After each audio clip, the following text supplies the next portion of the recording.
Sypatay allocates time.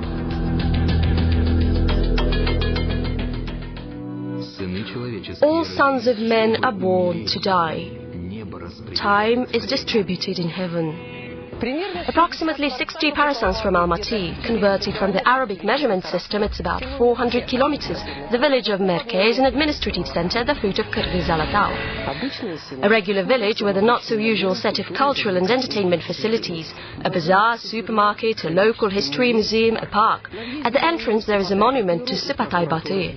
Near the prosecutor's office, a monument to Zhambyl. There are also an aircraft and a tank. And according to the official census, 73 monuments of past civilizations. When we were building the house and digging the foundation, we found a pitcher. People have been discovering all sorts of pitchers and coins in many of these homes here.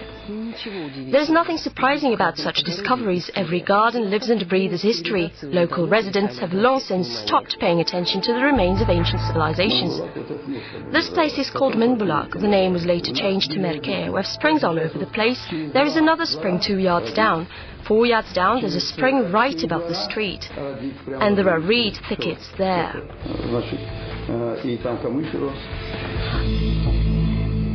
Mynbulak, 1,000 springs, was a sacred land of the ancient Turks. And Merke translates from Farsi as the center. They say that in the 7th century AD, this area was the summer capital of the Western Turkic Khanate.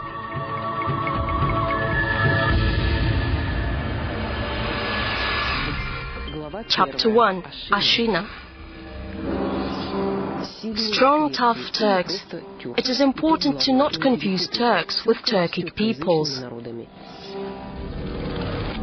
Turkic-speaking peoples first appear on the chronicles pages 9 centuries before the Turks. The first time the word Turk is mentioned in Chinese chronicles is in the 6th century. Ostensibly, this is what representatives of the Ashina tribe were first called. The rulers of the khanates were said to have originated from a female wolf. According to one version, Ashina is a Saxe word for blue. In the stories about the first khanates, they were called Kok-Turks, the blue divine Turks. The Turks had a tradition. A boy was given a name only when he was acknowledged as a full member of the society. Speaking in modern terms, when he got his passport, he changed his name. There was a child's name, and then there was an adult name, and the Khagans also had a posthumous name. For example, one of the most successful governors received the name Bilge Khagan, the wise and happy one. Go forth until the sun rise, turn right till afternoon, fly back to greet the sunset, move left until midnight. There, within these limits, all peoples are my subjects. By the 6th century AD, most of the land that is now modern Kazakhstan was under the control of the Zhujiang state. The Ashina tribe was also subordinate to the Zhujiang state and supplied it with iron and weapons. However, they supplied military consumer goods while keeping high-quality weapons for themselves. Soon, freedom-loving members of the Ashina tribe grew tired of the oppressive power of the Zhujiang state. But attacking them in the open meant the breach of contract, which didn't pair well with the honor code of the steppe. A diplomatic solution was chosen. The Ashina leader named Bumin asked for the hand of Zhujiang Han's daughter in marriage and half the kingdom into the bargain. The Zhujiang Khagan said to the future first Turkic Khagan, who had come to ask for his daughter's hand, "You are my slave, founder, how dare you?" Then, with a clear conscience, Bumin married a Chinese princess, having thus acquired an ally in the powerful neighbor. He ordered to behead a Zhujiang ambassador and in the middle of the 6th century completely defeated the Zhujiangs. The Han who had refused Bumin committed suicide. And Bumin founded a new state, the Turkic Khanate. Speaking of that time, from 6th to 8th century, that was a vast empire whose borders stretched from the Pacific Ocean in the east and what is now known as Eastern Europe. In the south, Turkic Khanate bordered with Iran. In the southwest, with Transcaucasia. The appointment of a new Han involved a complex ceremony. Dignitaries seated him on a felt seat and carried him around in a circle 9 times in broad sunlight, with a cheering audience in attendance. The Han was then seated on a horse. A silk cloth was tied around his throat. The dignitaries quickly loosened the loop and asked the Han how many years he wanted to rule. However, very little depended on the future ruler's response. In the 7th century, the state was divided into Eastern and Western Khanates. The latter is located precisely on the territory of modern Kazakhstan. Chapter 2. 10 Arrows of One State. On Ok-Yeli, the state of 10 arrows, Western Khanate was divided into 10 parts. The Khagan gave each governor an arrow from his quiver as a symbol of power. This wall is probably the same age as the city. The first mention of the town dates back to 629. Chinese pilgrim, on his way to India, described the location of the settlements Merke, Kulan and Taraz, among some others along the Silk Road route. Trade routes, the main one being the Silk Way, passed through the territory of the Turkic Khanate. One day of following the caravan route took the travelers to a new town. Another day, another town. There was a new town every 50 kilometers. There were no road robberies. During Ashina's reign, there were no caravan robberies. They provided the technical aspect of the caravan trade, livestock for the caravan, guides, clerks, guards, and most importantly, the protection was mainly Turkic. Drugs were transported quite illegally from Central Asia to China. Women's cosmetics and perfumes were imported from Persia. Silk and porcelain traveled from China to Europe. Part of the goods remained in the Turkic Khanate, along with various religions and new technologies. For example, the town of Merke boasted its very own water pipe system. Here I found a few ceramic fragments. This is a whisk from a vessel. This is from a wall. All the dishes have been fired. This vessel, for instance, is quite polished. You see, it has this band ornament.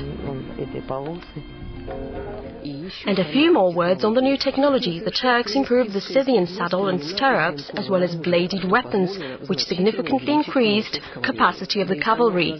The very word horse comes from the Turkic alasa, according to the Ushakov dictionary. Turkic horses were valued. Turks are believed to have been the nation that influenced the whole world to ride horses, but nobody could ride with so much skill of bond with a horse so closely. While the previous suggestion about influencing the whole world to ride horses remains debatable, it's probably the Scythians who deserve the credit. The virtuosity of Turkic riders was nothing short of legendary. Turks can do tricks on the horse's back that no dancer can do on the ground. Excellent warriors, they frequently raided their neighbors, much to the distress of the latter. Turkic warlike cry, hurrah, which meant hit or go forth, was well known to many peoples. According to one version, one modern word, hurrah, originated from the ancient war cry. This is also amazing. The Turks had conquered almost the entire Old World. They conquered Central Asia, reached the Cimmerian Bosphorus, now known as the Kerch Straits. Turkic Khagans were quite savvy in the economic sense. War was war, but they were quick to understand what profitable business was all about.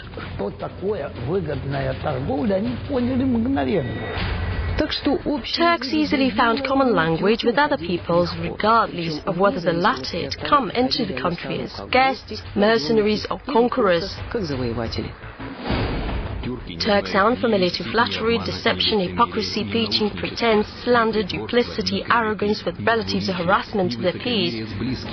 They're not susceptible to the vice of heresy, nor do they indulge their own whims or allow money to interpret the law. Their only thought and reason of the sufferings, their yearning for homeland, overall restlessness and the urge to travel, passion for raids and robberies, and strong attachment to their traditions.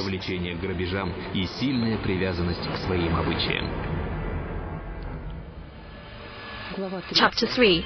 El Eternal. There was a mosque, a Christian church and a Buddhist temple in Merke. Turks were not keen on the idea of separating peoples on the basis of their religion or race.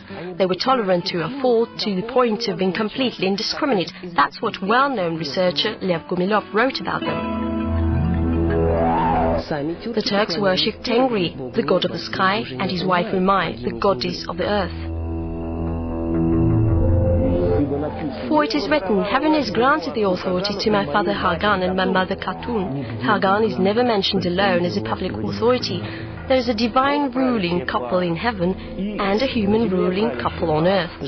Turkic women were not without rights. Moreover, the attitude toward them was particularly respectful and chivalrous. The son entering the earth had to bow first to his mother and only then to his father. In Turkic society, women were highly appreciated. A woman could even be entrusted with a powerful position. In some critical situations, women found themselves at the helm of the government. When Western Turkic Khanate began issuing its own coins, they had a portrait of the Khagan and the Khatun, the ruling couple. Byzantium began to produce the image of the emperor and the empress of their coins under the influence of Turkic numismatics. The woman of the great steppe was not merely occupied with household duties, she was the owner of the house. The only property husband owned was his weaponry, because he was supposed to die in the war. Rape of a married woman was punished by death. The seducer of a young girl was obliged to marry her immediately. Rape was considered one of the most serious crimes, along with mutiny, treason, murder and theft of a bound horse. However, this did not prevent the Turks from taking women into slavery. Men's deeds in this sense were often ignored. When warriors returned from successful campaigns, they brought back thousands of captive women. Upon capturing the enemy city, one Khanate took all women and girls that resided in the defeated Khanate. Moreover, freedom-loving Turks had a rather peculiar understanding of the word slave. Zhambyl Khan was asked to assume the position of vassal in the Sui household. Zhambyl asked, "What does vassal mean?" They replied, "It has the same meaning as your word slave." The Khan exclaimed, "I shall have the good fortune to become a slave to the Son of Heaven," and expressed his pleasure by presenting the ambassador with a gift. It is quite interesting that Turkic writing came about at approximately the same time as the Turkic Khanate, no later than the first half of the 7th century, which is evidenced by a Sogdigan letter, complete with characters that are similar to the ancient Turkic tamgas. The Turks were a pastoral tribe, and it was a matter of great importance to find one's own tamga among the cattle, sheep, horses and camels. Each family had its own emblem. The word tamga has since migrated from Turkic languages into the Russian word tamozhnya, customs.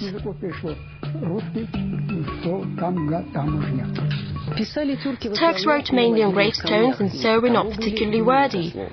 The new letter was perfectly suited for stone and wood carving. There are more than 200 known monuments dedicated to Turkic writing. I, Bektor, have broken away from the advantages and benefits of the world. The son was left with an inheritance. The grieving widow also remained. Each epitaph begins not with the mention of the rulers or one's tribe, but with these words: "I have broken away, oh such sorrow, from my wife, from this many sons and this many daughters." In other words, family came first.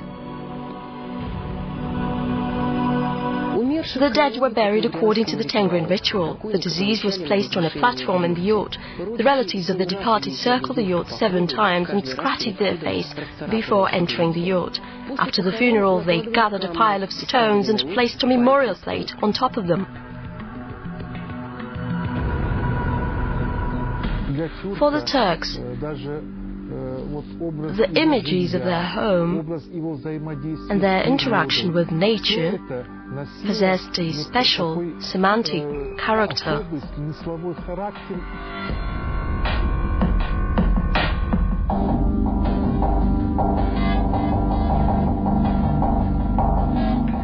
This is a gateway to the sanctuary of the Merke Turks, the Mynbulak. On this large gathering of stones, there is a great number of Turkic tamgas and features of the runic script. El Eternal is the name given to the state by its first ruler, Bilge Khagan. But the mighty power created by a long spear and a sharp sword had only lasted 200 years. Go forth until sunrise, turn right till afternoon, fly back to greet the sunset, move left until midnight. May Turkic people never cease to exist. May the name and glory of the Turks live forever.